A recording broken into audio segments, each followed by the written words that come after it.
Swiss 大家回嚟叉燒飯噏時間啦，咁啦呢一個嘅哥斯拉啦，近排咧佢就公布咗呢一個嘅新嘅電影，佢就係呢一個嘅 Minus Zero 啦，呢個減零啦。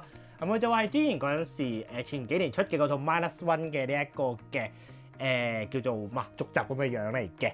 咁個人嚟講，其實係真係幾中意嗰陣時 Minus One 嗰隻嘅哥斯拉嗰個造型啦。咁點解今日會講呢樣嘢咧？咁大家可能已經望到我側邊呢一個，冇錯啦。我哋為咗紀念我哋哥斯拉終於出呢一個嘅 Minus Zero 啦，咁我哋當然就會有呢一個嘅偏換嘅開箱。咁今日要開箱乜嘢咧？就係呢個，就係呢一個嘅 UA Monster 嘅一個嘅系列啦嘅呢一個嘅哥斯拉2023，就係我哋嘅 Minus One 呢一個嘅銀座強襲士嘅呢一個嘅 Color Version 嚟嘅。咁因為佢寫明係銀座強襲士，因為其實佢除咗呢一個之外，佢仲有普通版同埋呢一個嘅海神作戰版嘅，咁個顏色會有少少唔同啦。咁佢就會係有埋呢一個燈同埋有埋聲咁嘅樣嘅。咁我哋就事不宜遲啦，咁就因為其實自己咧第一次玩呢個系列啦，咁就都未知佢入邊係點嘅樣嘅，咁就事不宜遲啦，咁準備開箱嘅。咁開箱之前咧，希望大家可以點讚同 follow，咁我哋就事不宜遲 ，Go！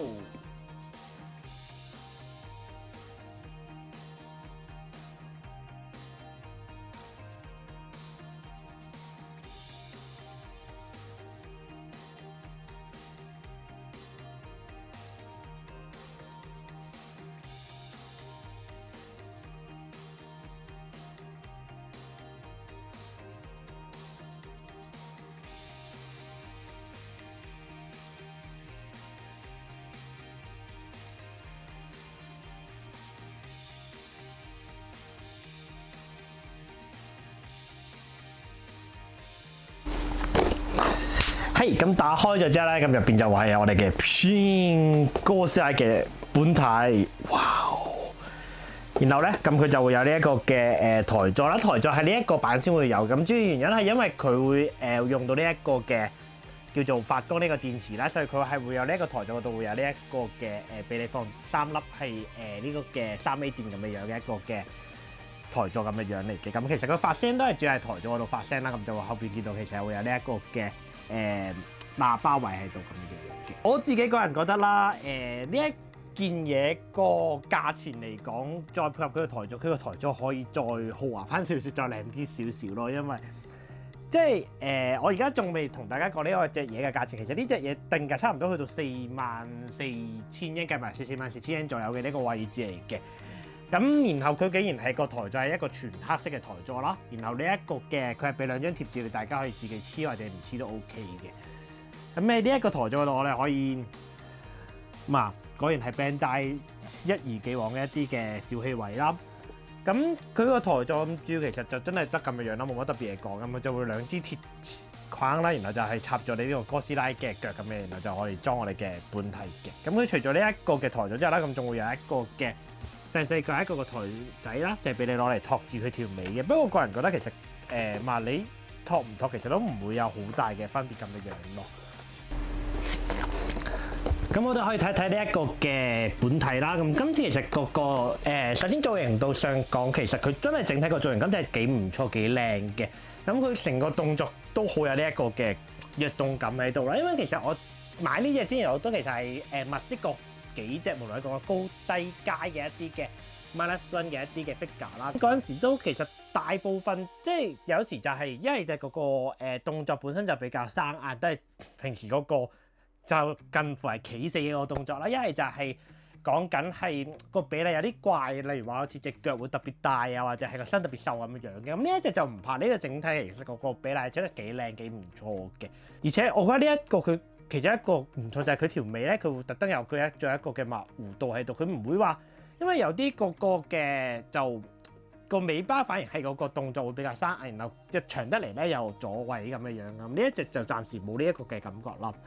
咁出嚟個效果幾唔錯嘅。咁佢呢一個嘅尾鰭亦都係因為佢呢個發光版咧，所以佢會係呢一個嘅半透明件咁嘅樣嚟嘅。咁我印象如果佢普通版同埋呢一個海神版應該係呢個實體件嚟嘅，所以個價錢其實都會差翻喺呢啲位置度會有個相差喺度啦。咁就出嚟個效果真係都幾唔錯，而且佢個樣哇 Minus One 咧，可能因為佢隻眼或者個眼神各方面咧，佢好容易崩嗰個頭嘅設計咯。咁今次呢一隻都唔錯嘅，隻眼都唔係話一掂黑色就過啦。咁佢真係會有做翻一個嘅黃色嘅眼啦，然後佢有翻個眼神喺度，亦都唔會話太過呆滯咁嘅樣嘅。咁整體一啲嘅，例如話雙嘅啲細節啊，各方面都做得唔錯嘅。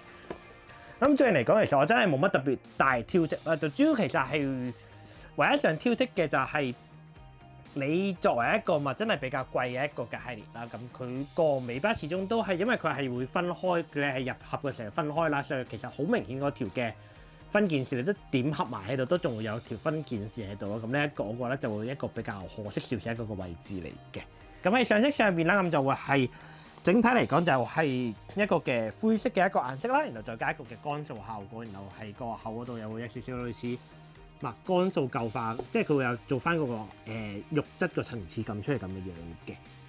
咁出嚟個效果係唔錯嘅，不過都係嗰句啦，就係因為其實雖然佢話會發光，佢呢一個嘅叫做銀座特集時佢呢一個其實個主要 gimmick 為發光上邊啦。不過其實佢就係我覺得佢可以，既然你配合得發光嘅，佢其實可以喺乾燥上面再加翻少少藍色色調出嚟，個效果會更加靚。因為其實你而家我唔發光嘅情況下，你再咁睇，其實你都講唔出究竟佢係呢一個嘅咩版咁嘅樣咯。咁主要嗰個嘅物造型同埋呢一個嘅叫做上色就係咁嘅樣啦。咁作為一隻嘅都叫做高階嘅4萬幾 yen 嘅一個嘅 figure 嚟講，我覺得算係合格水平咁嘅樣嚟嘅。咁合格偏上少少啦，都即係唔係話差嘅，出嚟個感覺係幾唔錯嘅。咁講咗咁耐啦，咁當然我哋今次就要講佢嘅呢一個嘅gimmick，佢今次嘅最大賣點啦，就係我哋呢個嘅發光。哇！因為其實佢呢一個造型啦，其實佢同另外嗰兩個版嘅造型完全一模一樣，真係齋變色咁嘅樣啦。而且隔離嗰兩個版其實個價錢同佢係會爭，真係差一大橛嘅，最少差我唔記得1萬零2萬 yen 嘅，因為係真係差好多嘅。咁嗰陣時點解唔買隔離嗰兩隻，買呢一隻都係主要原因，就真係佢可以發光，尤其是佢可以變藍光嗰個位嗰個係我睇完個官圖，哇，好型好靚，哇，咁就買呢隻咁嘅樣嘅。咁就我哋而家可以試一試佢個發光啦。咁主要其實咧佢就會喺地台度啦，就有呢一個嘅掣喺度。咁除咗係變藍光之外，佢仲會有中間另一個嘅發光模啦。咁佢呢一個就係呢一個嘅行路同埋呢一個咆哮聲嘅時候嘅一個嘅模咁嘅樣。咁嗰個時候佢隻眼就會係變呢一個嘅橙色咁嘅樣。咁我可以開嚟俾大家睇下啦。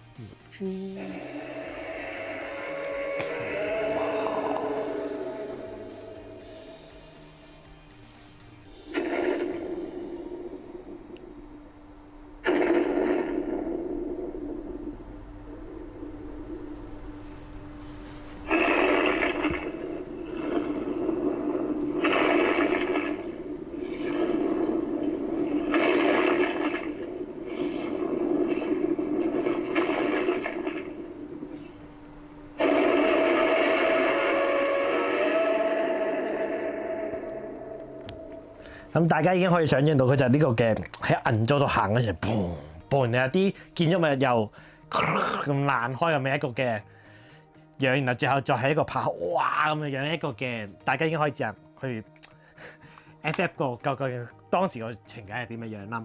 咁除咗呢一個之後，咁當然就會有我哋嘅最重點就係呢個發射死光呢一個嘅模啦，就再係暗得一格嘅。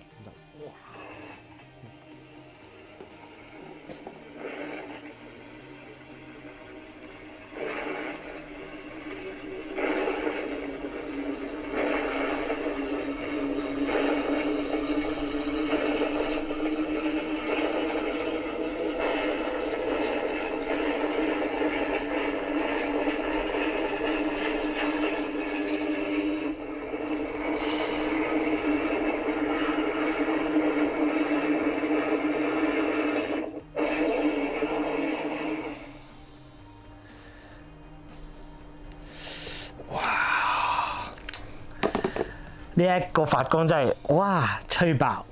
佢成個發光最神係乜嘢咧？佢成個發光最神就係佢個光咧，佢唔係直接崩咁就成隻着光咁嘅樣，佢係有做翻當時佢係一格着光。佢如果雖然技術上未必做到，如果佢可以做到好似真係當時咁嗰個嘅，連個尾期都可以喐一喐咧，咁就哇成隻 perfect。咁佢呢一個咧，咁主要就係個髮光就係咁嘅樣啦。咁兩個模都係一樣嘅，咁佢就會係成個演出完咗之後啦，咁佢就會一直一個嘅髮光樣咁嘅樣嚟嘅。咁就當你即係你一日未刪佢都會一直係嗰個嘅髮光狀態咁嘅樣嘅，就唔會做不停喐嗰個演出咁嘅樣嘅。咁就哇！咁大概呢一個嘅麥哥西就係咁嘅樣啦。咁我咧可以最後做一個少少嘅評分啦。係，咁我哋最後可以做一個嘅少少評分啦。我哋對呢一個嘅UA Monster 嘅 -1。咁我自己嚟講，大概評分就係咁嘅樣嘅。咁呢一個造型咧，就真係其實我自己係俾幾高分嘅。我自己嚟講覺得佢嘅叫做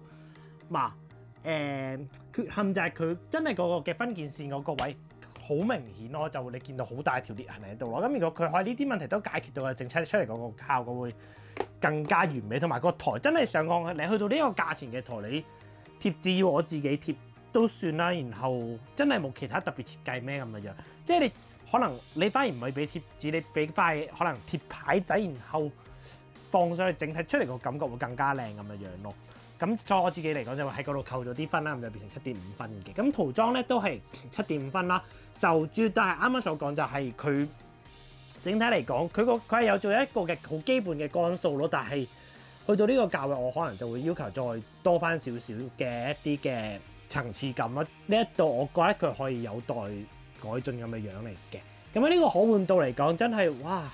老實講啦，咁作為一個嘅近乎冇得喐嘅一個 figure 嚟講咧，其實都冇乜特別話可換度可言嘅。不過呢一隻咧，咁佢就有呢一個嘅髮光堅力喺度啦。咁其實佢第二個嘅行個模我都唔係 main 嚟嘅，最 main point 真係佢呢一個嘅髮光個模啦。咁佢呢一個髮光佢有做到嗰個一格一格彈出嚟去還呢一個嘅當初個真係佢嗰個名場面出嚟嗰個樣嚟嘅。咁我覺得呢一點我自己係可以俾9分嘅。咁最後1分就真係，如果佢可以做到個尾期都可以達到出嚟嗰個啪啪嗰個感覺咧，咁就更加呢一個 perfect 咁嘅樣嘅。咁 CP 值嚟講啦，咁其實佢就一個嘅定價44,000 yen 嘅一個價位啦。咁我自己覺得係佢整體堅力嚟講，各方面我覺得係都可以俾到8分咁嘅樣嘅。咁就以上就係大概個人嘅評分就係咁嘅樣啦。咁我唔知大家對呢一個嘅 UA Monster Unzo 強襲時嘅呢一個嘅 -1啦，哥斯拉有啲咩感想嘅？咁有啲咩感想亦都可以留言度話俾我哋知嘅。咁我個人嚟講係真係就係。覺得呢一隻係有些有啲美中不足啦，出嚟個效果都係幾唔錯嘅。咁撇開 figure 嚟講，我自己其實都幾期待佢之後嗰套嘅 Minus Zero 嗰個嘅電影嘅，因為其實我個人嚟講係真係幾中意佢呢一個嘅整體嚟講個造型咁嘅樣嘅。咁就今日分享到呢度差唔多啦。咁希望大家 enjoy 呢段片啦，亦都希望大家可以點讚同 follow 嘅。咁我哋就 see you next time，拜拜。